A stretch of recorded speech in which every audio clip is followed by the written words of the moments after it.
What is up, guys? Zan from the Zan Madden YouTube channel. Today's video, we got another full game commentary. This one going up against arguably the most frustrating bunch offense that I consistently face in the Madden community late in the summer. It is an opponent that goes by the name of Penetration. Yeah, that's the name. He's a player that I call the mesh merchant. You're going to see that this offensive style out of bunch is a little bit different than how most players play. It is very, very monotonous and it's effective. And this is something that I've faced quite a bit this year. Today, we're going to go ahead and go through the roster for my video. We're going to be breaking down the offense here first. We got Will Levis, the Mayo Mamba. I told you guys this is the best quarterback in the game just last week. A lot of you guys still don't believe me. We're going to be rocking Omaha, long range Deadeye, pocket Deadeye, fearless, set feet lead, gunslinger, and hot route master. If you guys don't know why I'm pairing up long range Deadeye and pocket Deadeye, we have done videos on this on the channel. Guys, there is a difference in what happens when you equip these versus when you don't. I don't care if you freeform, trust the process. Better rack catches, less drops against KOs, although not eliminating all of them, and the best leads downfield on some of the deep shots that we take. Definitely make sure you guys are taking advantage of the pocket Deadeye and long range Deadeye if you have extra AP. Let's go back to the rest of the offense here. We have at the wide receiver group, 3 receivers with short in and short out. It's going to be T. Higgins, CD Lamb, and I actually have Cooper Kupp hidden on my specialist. I've got some team remixes that I'm starting, so that's why Jefferson, Traylon Burks, and Demarius Thomas are there. Offensive line, we've got Tyler Linderbaum, Bruce Matthews, Anthony Bradford, Paris Johnson, Darnell Wright. They're monsters. All great, basically with the team remixes that I use, which are Titans focused and also some Vikings focused. We're really good. Darnell Wright is probably the best right tackle in the game. You don't really have to do anything to him to make him effective. The tight end position, Brenton Strange. This is a blocking tight end. He's got 99 run block. He is pretty tall. He's very fast. I'm giving him the Titans token for the team remix boost, which is going to allow me to give him some substantial changes. He's going to be a great route runner, blocker. We're going to give him secure protector so I can block specific blitzes where the tight ends don't get insta shed. And I've got short and elite for route running. So that is the offense. On the defensive side of the ball, my depth chart is all kinds of crazy, but I'll tell you the feature players. Our 2 high safeties, Kyle Hamilton, Jay Ward. Our outside corners are going to be Jamal Adams and Derrick Henry. These are our bing bong players. Bing bong. If you guys do not know what the bing bong meta is, you guys are going to find out in all these videos that I've been doing over the last few weeks. Linebackers, those are going to be specialist tab items. Julius Peppers, J-Ron Curse, both with Acro and Pick Artist. I do not like Acrobat on deep safeties. I'm okay with it on linebackers. Defensive line, Nolan Smith, Jeffrey Simmons, John Randall, Aiden Hutchinson. We talked about John Randall. I am paying for blitz. It's going to wipe out the basically resistance of the offensive line every 5 plays. So basically it makes my guys shed better. If you guys aren't using Blitz X Factor, you're probably sleeping on that as well. Nickel corner is going to be a platoon. We're going to have DJ Turner, who is my flat zone KO guy. And then we are going to have Julius Brents, who is my deep zone KO guy. I run a variety of different coverages, so that all kind of makes sense as it pertains how I like to match. Now, let's go ahead and get over into our game here today. We're going to be talking about this matchup here with Penetration. Yes, that's the name. That is the name. This is a player that I played a number of times this year. He is a guy that basically runs bunch. He'll work in literally mesh. He loves mesh. I call him the mesh merchant. He actually changed his team name to Mesh Merchant. I get along just fine with him. He comes through the chat after the games, chops it up. He's a good dude. He just plays in a way that is so good against the meta. You have to kind of figure that with the blitz metas like Spinner, DB Fire, all those types of things that players like to get pressure. Having something with lots of underneath options is key. He's got 2 routes in the short middle. He's got 2 routes on the short outside. He can mix up the deep route that breaks inside or outside behind it. Really gets his air raid on from this bunch set. So let's start off here on defense. We're going to be in the over G. And he's going to start off with the counter Y. This is his run play that he'll run. Fortunately for me, with the defense that I'm in, I'm used to this. I kind of know the gap shoots. You see that he was going to bounce the outside. I was aware of it. Because we played a few times this year, this has been something that he's been able to you know, kind of get used to me gap shooting it. So he calls it a little bit less.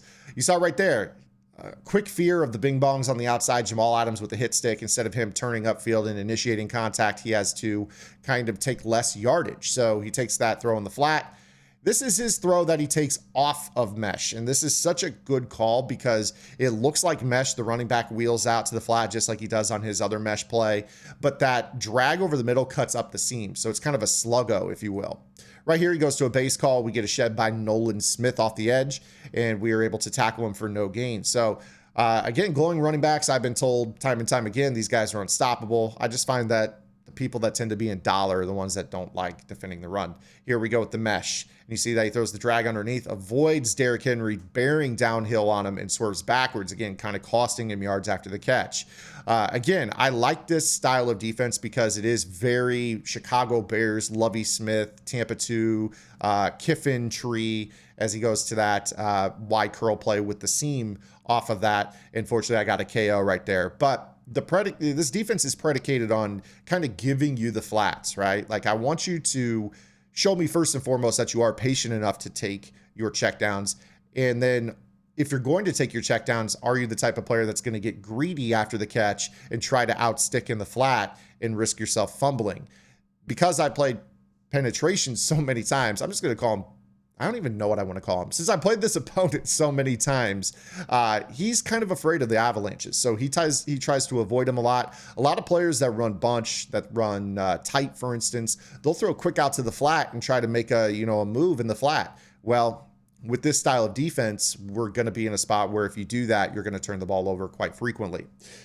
So we're going to be kicking the ball off here, and it's important that I remind you guys that we do have the Gridiron Gameplans Madden 24 presale rolling right now. You guys can get 35% off your yearly membership. That is every bit of content that I post in Madden 24. That's weekly vault updates, keeping you guys on top of the meta, what most pro players are running and how to counter it, as well as all offensive and defensive game plans, complete with AP updates as I run those throughout the year in the meta shift. And you guys get access to our Discord channel where you guys can chop it up with other members of the site and take advantage of our weekly lab sessions. So make sure you guys hop in there. It's the best deal of the year. Only 5 days remain at this point in time. If you guys are watching this the day this video was uploaded, you see right here, I'm checking his AP. He does have an avalanche over there on the left that I have to be aware of. So that Jamal Adams at the outside corner is a guy that we need to worry about. Now, you notice that I've got Justin Jefferson on the field. I said earlier in the video that I've got Cooper Kupp. I tend to use him. That is mostly against man coverage players because I've said this for basically years now. Route combinations beat zone. Route abilities beat man. So Cooper Kupp is kind of that short in, short out, or that slotto short out option for me if somebody's running a ton of man. When I play this opponent, he plays mostly zone and match, so I can get away with a route tech against this type of player. Right here, I go with a little motion to the outside, and I run it away from the motion. I try to mix up my motions. It's not always motion to the point of attack.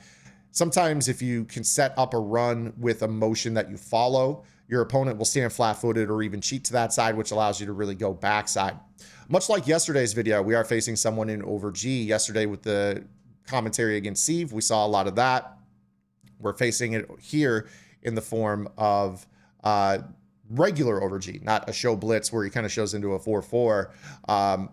This is a regular over G, and this is the defense that I run personally, so I'm pretty accustomed to this. I know how to run the ball on it effectively.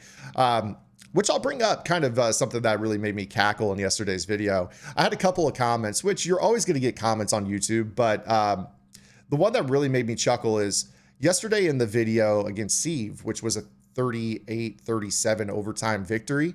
I had a couple commenters that are like, all you do is run the ball. Is that fun? Well, first off, I'm going to run whatever's going to move the ball because I don't care about style points. I care about the ones that go on the scoreboard. And two, if you actually watch yesterday's video, I dropped back 17 times and I handed the ball off 16 times. One of my dropbacks was thrown to a swing route, and technically it was caught behind the line of scrimmage, so it counted as a run. But my run-pass ratio was actually 50-50. And if you count dropbacks versus runs, I passed the ball more than I actually ran the ball in yesterday's video. I just think at the end of the day, people don't like being accountable for anything on defense in this game. If it's not somebody running bunch or running tight and doing the same things that, other players do all the time, somehow, some way it's boring, and how could it possibly be fun? This applies to everything in the game. People who run I-form personnel, people that run spread with glowing running backs, or vanguards pancaking people on RPOs. I think at the end of the day, yes, some of these things can be annoying, but if you guys know me and I've been around for a long time, I will never ever be a player to apologize for making my opponents uncomfortable on defense and making them have to rep something that maybe they don't spend a lot of time on, whether it be gap shoots, run fits. If I can get you to basically overcommit to the run, that's going to open up the pass game. I think that goes without saying for most people that are pretty rational, but I guess it needs said sometimes. I think a lot of players just really get all up in sorts about style points.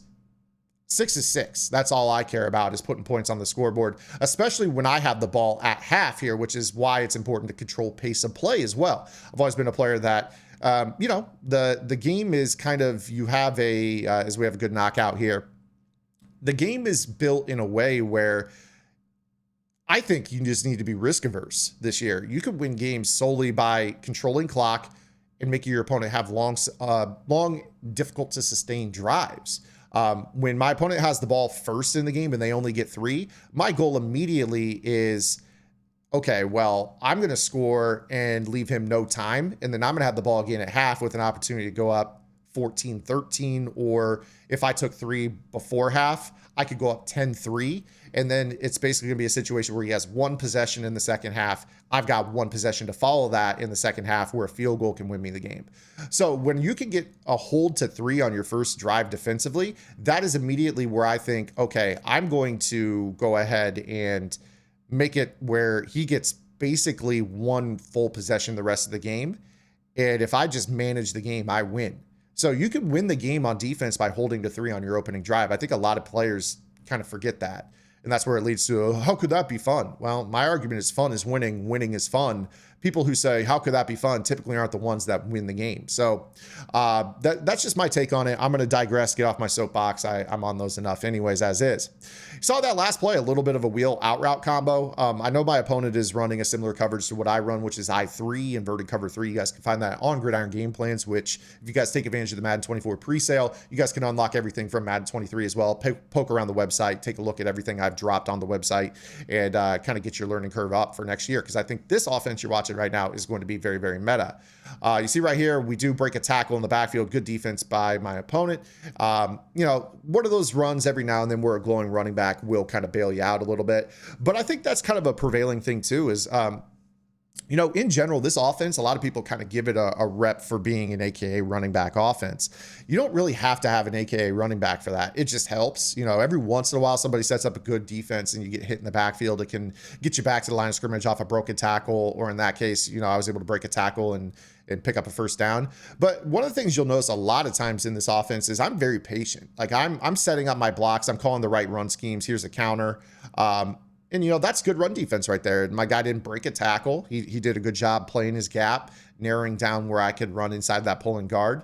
We have second down and goal here with 2 minutes. And you see that he's burning his timeouts because he kind of feels, okay, Zan's trying to limit the amount of time I have, especially with him being an underneath-oriented player. He's the mesh merchant, as I talk about. You see right there, kind of a good gap shoot right there. But, again, the angle, you're tackling the guy from behind. Yeah, he has a broken tackle ability, but like the angle wasn't great. The blocking was good on that play. At times a ability like that could bail you out, but we also can't pretend that Derrick Henry, Gus the Bus, Bo Jackson, these guys aren't, strong and break tackles anyways. So, Henry without, I rank running backs in this game. Henry glowing is far and away the number 1 if you're talking 2 running backs. Then anyone else glowing is behind that. And then when it comes to non-glowing running backs, I think Theme Team Remix Titans Henry, fully souped up, is the best running back in the game, not glowing. A lot of players will say like, oh, CJ2K or the Flash. Those guys have a little bit more pass catching in their arsenal. So if you want like that receiving element to it, fine.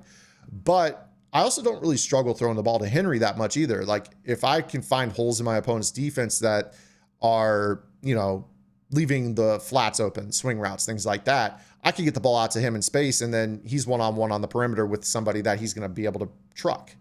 So you see right there, he goes to that quick flat, and again, he runs away from the avalanche. So I want to say that I played this guy maybe 10 times this year so far.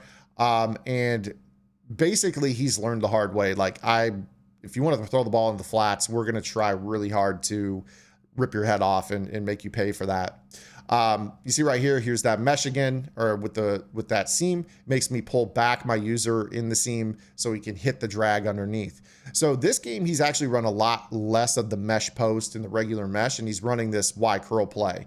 Here's the regular mesh. You see right there, I hang out on the drag. He hits the left to right crosser instead of the right to left. This is one of the things about this type of defense. Again, I talk about with the mesh, you got guys going underneath and crisscrossing. So you have two underneath options. Then you have guys that are attacking the flat, two outside underneath options. This is basically an underneath flood of 4 against what this defense is technically kind of a, I would say it's like a 3 under in a lot of ways. I know that you got 2 vert hooks and 2 flats, so technically it's 4 underneath, but the way that he's running this combo is he's driving my cloud flats back, which is giving him those checkdowns in the flat. So from a number standpoint, he's doing a good job spacing and flooding. This is a really good route combo in general against like cover 3 type defenses. You see right there, he kind of just shoved that seam. Again, I would say that that's predicated off of the fact that I had a long drive. I left him with 1 timeout. He wasn't in a spot where he could just dink and dunk. So maybe he pressed a little bit and threw that seam. And that interception by Julius Peppers is huge because now, again, I've got ball at half. I've got an opportunity to maybe get 3, make it a full touchdown lead, and then I'm going to have the ball again. If I score right here and get a full touchdown, that's basically GG's as well. But it's important that I don't do this right here. I want to make sure that I try to make sure that I don't shove the ball down the field, make a mistake, give him the ball right back. Those are all very important things here. You don't want to play yourself back into a game where maybe he could even take the lead or, make it a 1-score game on my side of the field. Or I'm sorry, a 1-point game on my side of the field. Right here, I audible into the single back tight Y off. This is my cover 3 killer. You see right here, he's prepared for it, drops this guy deep on the outside. I dump it underneath to Brenton Strange and scamper out of bounds, 3 of 4, 46 yards. So again, not really throwing the ball a ton. It's just taking what's given. In this spot, he's going to be much more worried about me attacking deep.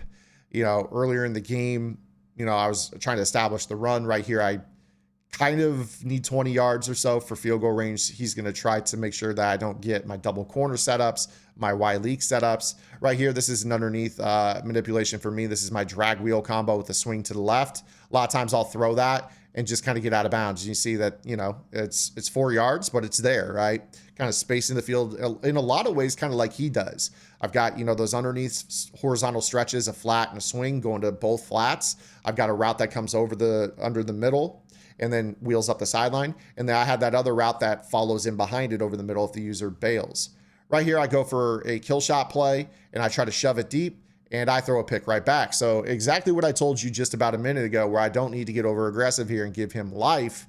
That's exactly what I do. Right there, I'm going to be honest, I was throwing that ball regardless. I just kind of had a vibe that he was running a lot of inverted 3. He made a nice adjustment right there. Typically, that guy that picked the ball off on the left bites back down on that comeback route. Right there, he didn't. So I don't know if he put him in a deep half. I don't know what zone he put him in right there, but I kind of had blinders for it. I can't lie to you. Right here, goes to verticals with a Texas route, and I left my vert hook on the right instead of matching. And he was able to kind of sit there and make that play. So we were able to get a stop there. 20 seconds left here in the first half. Right here, I'm doing a shift over to the right. This is an A-gap blitz setup that I want to show him. I know that he knows this because he watches my content. I wasn't actually sending it. Here he goes to trips tight end. So I'm going to go into a trips defense that I like to run. I'm trying to think if I got this set up in time. Looks like I did, and he has to take the check down underneath. I was going to stay on the crosser. In that situation, you got to give up the short stuff. Him having 1 timeout. If he wants to throw the ball in the middle of the field and burn that final TO, that's absolutely fine. This puts me in a spot now where it's been tough for him to get out of bounds short on the outside. Now he's in a spot, he throws over the middle, and he takes the hit, and that's all she wrote for the first half. So kind of an interesting first half. We had a dumb decision at the end by me there to shove that ball vertical. We were able to keep him from getting back into field goal range and changing what I need to do in the second half. So I'm going to have the ball here to start the second half, and we just got to go back to work kind of doing what we do. You know, I was 3 of 4 or 4 of 5 to start that the game passing. I think I told you guys yesterday I like a 65-35 run to pass ratio. I feel like that's where I can kind of live and stay on schedule and keep drives moving and control the clock. The way I kind of think about it is, you know, if I've got a lot of third down and like fours, third down and 4 could be a rundown, because if you catch them in a bad defense, that can steal a first down. It can also be a pass down, because it doesn't change my play call on 4th and 4 compared to what I would call on 3rd and 4.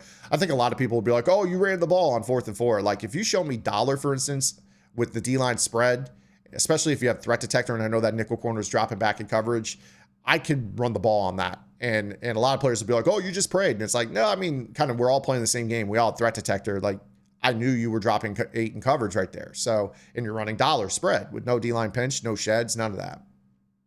So we started off the second half there. Nice run by Derrick Henry. We're up to 65 yards. Here we're going to double corner setup. This is me actually trying to set up a rollout. I'm trying to hit this corner route. And I didn't really like the angle that I had. I was going to try to throw a free form with the long range dead eye on the run. For those that don't know, that works. But I didn't want to risk anything there, especially when I had the scramble for first down range kind of in my back pocket. So I took the 2 yards and got across to the 44. So now we're in field goal range.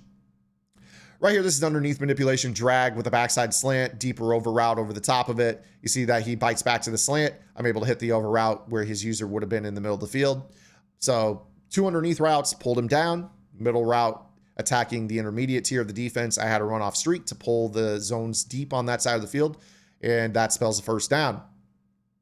So you see right there, 13 rushes, 7 passes. We talk about, you know, 65-35. That's pretty close. That's about a 66% ratio, you know, 2/3. So we're right where we need to be. Right there, I thought about throwing the ball to right bumper, but again, kind of being risk averse. I don't need to throw a KO. I'm in total control. Just take my check down in the flat and pick up a gain of 4. Right here, we go bunch to the short side of the field. If I'm guessing, this is probably my hitch slant with a return route underneath combo. Running back swinging to the wide side of the field. Let's see if that's exactly what it is. Looking for X underneath. He did a good job lurking on that, had the zones covered. Again, we played a lot of times, so that was good adjustment by him to know what my favorite route combo is down in the red zone. Great defense there. Brings up 3rd down and 6.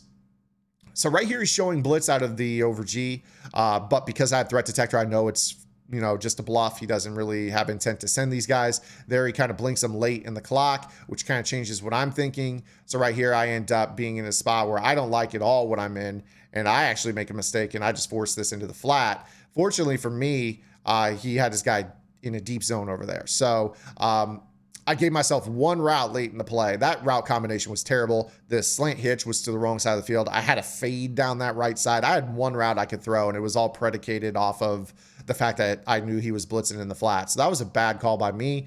And then we just go ahead and up the tempo real quick, get the ball out, snap it, spend less time at the line of scrimmage, and we're in for a touchdown. So Derrick Henry puts us up by 2 scores. Let's go ahead and keep it moving forward here. As we know, I'm going to make the extra point. Now we're back on defense. So again, here with him being an underneath-oriented bunch player, we've done a really good job of just completely neutralizing him due to game management. Right here, I decided to do some different stuff. I tried to show him a zone look or a man look and then audible to zone. He saw that and instantly went to a run call. So that told me right there that when he sees man, he likes that Y counter, but I'm actually not in man. I'm in zone right here. But the thing is, I'm trying to audible from the cover 1. I'm clicking on to the safety that's all the way across the defense showing the man look, and I tweak him before I audible to zone, and then I'm changing all my zones. With the pace of play that he runs, and I told my chat this, I was like, I kind of wanted to run that against him, but he's kind of a quick snapper. He runs mesh post, he runs Y curl, he runs counter. He doesn't spend a ton of time at the line of scrimmage. He doesn't make a ton of hot routes. In fact, this audible that he just did is one of the first ones that he really had. You see right there, I tried to get a little greedy. I thought he was going to bounce back inside and I could get a hit stick for the forced fumble. He stayed outside and was able to turn the corner and pick up the first down. So I kind of ditched the cutesy approach I was taking. Here he goes into the flat. Immediately, you see that he swerves away from Derrick Henry back to the inside. You see that he's efficient, 12 of 15, 100 yards passing. Bunch short side of the field here. I know at this point it's probably Y curl. He's been running that little outside receiver solo up the middle route, but this time he actually runs the ball. That was a good mix in by him. I hadn't been respecting the run. You know, I'd held him down pretty well. First 3 runs for like maybe 9 yards. But right there, you know, he kind of caught me being lax and he ran the ball. The other reason I wasn't really expecting run is we're up 2 possessions and he's had some slower drives. I was just thinking he's going to need some clock. So definitely fooled me with that run call. Head to the 4th quarter here, up by 11. Just kind of showing, I mean, I'm not going to say that I've had the best defense against him. He's 12 of 15. He's done a good job passing the ball, but it just shows you what managing clock and playing red zone defense can do for players. Again, you see right there, I had to respect that vertical route. He throws the drag underneath, and then he tried to get down, and he heavy thumbed it a little bit and did a full-on head first dive right there. So he's fortunate he didn't fumble. Again, mesh underneath. Again, you notice I want to kind of show the mesh because he hasn't run a ton of mesh. Right here, we're actually going to pause this when I get an opportunity here. So right here, I want you to kind of take a look at how this works. So the running back runs a wheel. The tight end runs a flat. The outside receiver runs either a post over the middle or he'll run a corner, depending on what type of outside zone help leverage I'm playing by default. The fact that we have a horizontal stretch that pulls the flat zone out, this is a cloud flat, so he actually respects the verticality of the corner route as well, gives him this check down. He's afraid to take it because this guy can force a fumble. This is a hook defender. Typically, he's going to backpedal, but because this guy drives vertically, stepping on his toes, he pulls him back. This guy underneath runs a drag. That's Cooper Kupp going left to right. This guy, the solo receiver, runs a drag going right to left. So because we use the horizontal vertical stretches here, this guy, by the time he gets across to this side of the field, has a giant pocket of turf from basically us to throw into it from an offensive perspective. My user being on the side of the field of the running back due to Texas routes, streaks, in routes, things like that, I respect the running back side.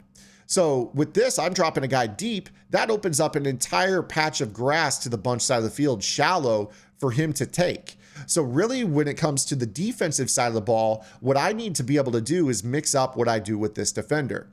For those of you that are wondering how you would do that within this coverage, what you could do is you could come out in this, shade everybody down underneath. So that would make my cloud flats play hard flats and my vertical hooks kind of play in this area as opposed to back here in this area. And then if you wanted to, you could change your cloud or your hard flats that you shaded down back into cloud flats to make these guys play here. This would basically make this look like the exact same defense, with the one exception being this guy, rather than being back here, opening up this patch of turf for this guy to be open on, would actually play down in this area of the field where my cursor is, which would take away that read. He would probably feel real uncomfortable trying to squeeze this corner route into this pocket because, again, this guy would be right here, kind of in between the throwing angle right here. And then this route becomes obsolete. So if I'm playing in the future, that's probably an adjustment as I watch the tape back. Again, I played this guy 10 times, but as I'm watching this, it's like, this is a big change I could make, is play the same coverage, shade everything down and recloud, because that would make this one defender play just a couple of yards more shallow, which eliminates the amount of field I have to worry about defending with my user. But you see right here, he takes that read over the middle and is able to pick up a first down. So that's a valuable lesson within the video. I'll probably put a timestamp for those of you that want to watch that. Kind of a tip within the commentary of, I'm up, but it's not exactly the most comfortable thing in the world. You see right there, he goes to the Y curl. That's a squeeze right there. Probably can't live on that, but this time it does go in his benefit. So let's take a look again at that one as well. Kind of the difference between this play and regular mesh. Again, we talked about with regular mesh. What is it? Well, it's basically a setup where tight end goes flat, running back goes flat, this guy starts to drag, and this guy starts to drag. And then we have a vertical route that's a post or a corner. At this point in time, I don't know the difference between Y curl and mesh, right? So in terms of where I am, my user has to kind of stay in this area of the field low that we talked about in the previous video, or the previous example just a minute ago. We let this roll. Now his guy turns up the seam, and this guy's driving underneath. So what does this change? This effectively flips the way we talked about how we have the horizontal stretch at the tight end and the vertical corner route that opens up the backside receiver underneath. This is the exact same thing. You have a flat attack, and then you have something that presses the hook defender, which is me now, vertical, which opens up the entire patch of grass underneath for this guy dragging across the formation. So I try to bait this. I try to get, into this area of the field and then bait this route. I see that, but at this point, he knows he's shoving that and he throws it. Probably should have been picked. That's the best I can defend that. He decided to manipulate me as the user. I feel like I did a really good job with the user on this route combo. He threw the ball at the exact amount of time that he probably could get away with and was able to find the end zone. So he now scores. He's going to go for 2 right here. He's going to audible into the single back. I believe this is single back tray. And he's going to run a zone weak, and my user was bad on that. Good call by him. I haven't seen him run that at all in any of the games that we have played. So that wrinkle gets him back into a field goal game. So here we go. Now I've got some work to do myself. Let's get back on offense. Again, we're kind of keeping that 65-35 split, run to pass, bunch X nasty, bunch to the wide side of the field. And we are going to motion up Derrick Henry. This is a 5-out. I call this the empty under center bunch tight because you got bunch to the right, tight to the left. This is a drive combo. I'm looking for the wheel underneath. He played a good defense right there. Let's take a look at that. That's good coverage. That's good coverage. So as it pertains to what he's playing right here, let's pause it now. What he is in right here, if you take a look at this, is what is considered I think I would honestly, if we take a look at this, this is the guy that's going to determine to me exactly what he's in. He's in some sort of variant of match coverage. You see right here, we've got quarter, quarter, quarter. This guy right here traditionally would be playing a quarter as well. Let's go back and look here. What do we have here? These two guys are going to kind of sell the defense for me. Because I thought when I played this game, this was a really good rep. Oh, no, he's inverting him out. Okay, so what this is it looks to me like he actually played a inverted cover 3 rotation. Again, this is my defense, and it confuses me from time to time. This is what I talk about all the time with Over G. It's far and away the most versatile, customizable coverage defense in the game. All he did on this is this guy right here was the nickel corner. He rotated him out into a third. He's got this guy playing deep. He's got this guy playing a third, I believe. And then this guy is actually a cloud flat that converts into match coverage. And he actually rotated the flat out. So he customized the snot out of that. It was like it was basically like a cloud rotation to the wide side of the field, but he also put the linebacker into the flat on that side. That was a really good coverage. Yeah, it definitely baffled me. And in taking a few looks back at the replay, it took me a few plays to figure out exactly what it was. Because, something that looks like an inverted cover 3 can also kind of look like match quarters in some cases. So right there, I actually went to a cover 3 beater, and he had some guys manned up correctly. He's played good coverage. So you see right there, 12 passes. I think we're now like 12 passes and something like 15, 16 runs. I don't know the exact total on the runs, but getting a little bit closer to the 50-50 split. Again, I live in that 65-35 range. If I'm running the ball 60 to 65% of the time, I'm feeling good. It's just pace of play. And especially considering the fact that he kind of, made this a 1-score game, for me to come out and go pass is tough. And you saw a really good defense by him right here. Just a really great batch of plays. And this right here is a tilt call. This is what I call a tilt call. Incomplete, 4th down and 10. I'm on my side of the field. This is not something I normally do, but I'll explain that my thought on this is basically, and I want to pause this too, because we're going to talk about something else. If I turn the ball over, I'm going to get another drive. I can hold a 3, hopefully. Worst case scenario, I'm down 4. I'm going to have 2 minutes and 3 timeouts. That's kind of the way I'm thinking if I turn the ball over on downs. Not the end of the world. In real life, you're punting this every single time. Now, I want to talk about this. You're going to see in this play, both his linebackers are going to blitz and then they're going to go away real quick. What this tells me is that he global blitzed and then global zoned his linebackers instantly. This tells me that he's in a hook and he's in a hook.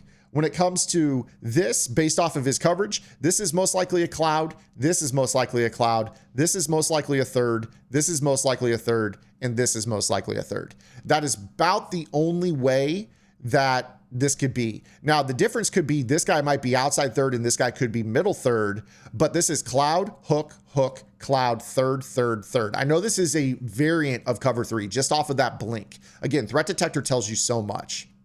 So when it comes to this, you're going to see that as he plays this, I know that that's a hook curl on the left to Peppers. He's not manned up on anybody unless he made a change after this. So the template for how I'm setting this up, you're seeing that I've got a short side streak corner combo.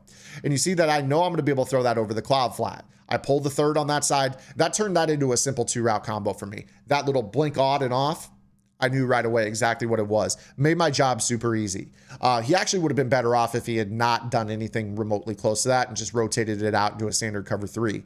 Because the way he had been matching me in mixing in some quarters and some, cover three match type plays out of this, I was kind of baffled on the previous 3 snaps. So fortunately for me, threat detector bailed me, which is, again, kind of why I tell you guys all the time, like, I'm not a fan of threat detector.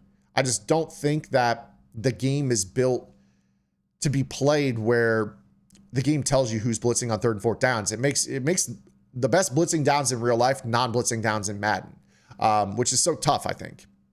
And then also like things like film study. Really, the only thing where you can see something in the game that I think is fine is the identifier, just because that's old school. We've always been able to see the user. Good gap shoot right there by him. Shoots the counter. You can tell we played a few times. 3rd down to 6 coming up. I think that said 16 runs. And I think we're, 14 passes. So again, a lot closer to that 50-50 split. So for those of you that are like, all you do is run the ball. I mean, math is hard, I guess. But all I do is control the clock is what I would say. So we got 3rd down 6. He's got 3 timeouts though. So we're going to need basically 2 first downs. So let's see what we dial up here, because I don't quite remember what it was that I went to. Again, he's walking down that guy in the over G. These are designed to kind of take away those quick throws in the seam. I audible into single back tight Y off. This to me screams I'm going Y leak with the X receiver on that wheel fade down the left sideline. Probably a swing route to the left, maybe a table route to or a return route to the tight end. It is, and I go corner of the end zone, touchdown. So kind of used that. I mean, we saw it earlier in the game. I didn't hit my touchdown. He had showed me a fair amount of cover 3 rotations the last probably 3 plays. Right there being on that hash mark, 3rd down and 6, probably a little bit too far to run. He's done a decent job stopping the run, especially after the gap shoot on the previous play.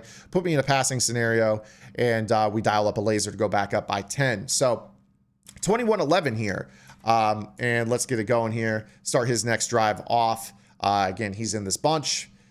Definitely not a spot for him to be in because he likes to get vertical or play horizontal. Sorry. And now he's got to get vertical right there. He takes a check down underneath. That's not going to help him out too much with the clock ticking. You see 16 of 19, 150, 1 touchdown. And then he had the pick before half, shoving the ball vertical right here out to the flat. Does a good job getting out of bounds, stopping the clock, gain of 5 and 17 and 20. Very efficient, very quick. But I can kind of live with that with him being down by 10. I think if I'm him in this spot, I would have kicked a field goal. If I could get across midfield down to the 45, I'd save all my timeouts, kick a field goal. You see right there, he goes to, this is basically your standard trips tight end slant post meta. He just blew the read here. And this is getting him out of his primary offense, right? So with this, you're going to get this guy on a slant, this guy on a post. With me, I'm playing, my type of coverage where we kind of know that. And maybe he kind of was thinking slant the entire way because this is nickel corner and he's thinking maybe I'm responsible, especially if he's thinking this is a cloud, this is a hook, this is a deep. And, I'm also a deep zone. So like cloud hook, deep zone. He's probably thinking at this point he can't throw the post because this guy's going to be underneath it in this area of the field.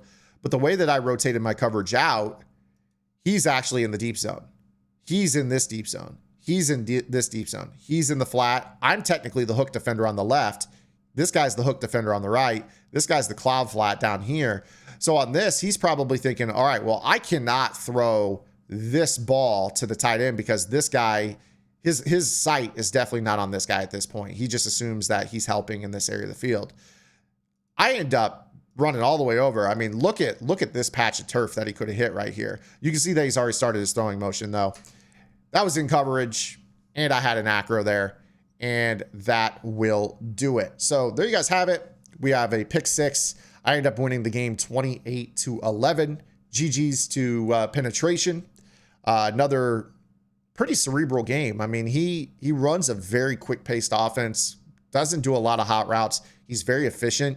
Sometimes it just comes down to when you play those styles of offense and you throw that much for 4 to 5 yards, there's much more risk associated with it. Whereas sometimes, running the ball, like in my case, we're not that different of players, right? We run kind of a slowed down defensive approach. We're methodical with our drives. But again, it kind of goes to show, like in Madden, there's sometimes this prevailing idea that when you play Madden, you have to pass or, style points or whatever, right? He's very good at, taking his open reads, but when you throw the ball short that much and you're making those quick snap decisions so often, even if you make 2 mistakes in a game of Madden and 20 attempts throwing, those 2 mistakes can lose a game. If you could run the ball for the same amount of yardage, which is kind of the way I do it, in terms of like picking up 6, 7, 8 a pop, running the ball, because I know what my runs do against certain fronts and what runs to call against other fronts, there's no risk associated with that. And I think that sometimes that's the styles make the fights, and that's why controlling the clock, being risk averse, and kind of just waiting on your opponents to get over greedy, shove something deep, or try to get too sticky in the flat and force a fumble. That's why I play the way I do. So I hope that you guys enjoyed today's video. It's another long commentary. I thought there was a lot of good plays in there that I was able to break down my thought process, the coverages for me and against me, what's open, how you can adjust to things. I hope you guys did enjoy it too. Again, make sure you guys like the video, subscribe to the channel, hit the notification bell, check out the Gridiron Gameplans presale. We'll see you guys tomorrow with our next video upload. Until then, this is Zan. Get the lab in. Good luck.